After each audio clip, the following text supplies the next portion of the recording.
Ketyapmiz. Yana bir 2 soatlik yo'l ekan. Elshod aka, Elshod aka, nimaga bunaqa qiyinchilik tanlaysiz kontent uchun? 2 soatlik yo'l.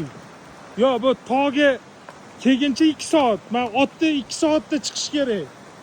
Nimaga shunaqa joylarni tanlaysiz? Agar 10 soat video qo'ysam ko'rgim kelmaydi. Ha, o'sha plankani baland qo'yib olganlar-da. Shaharda umuman video olmaydilar. Ha, Shahzod? Ha. Videoga olaman dumalab ketmang yana.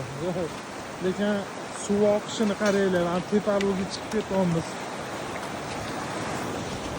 Orqamda Shahzod. Akalarimiz yo'limizni ochib ketyapti, xudo xolasa. Sekin, shoshma.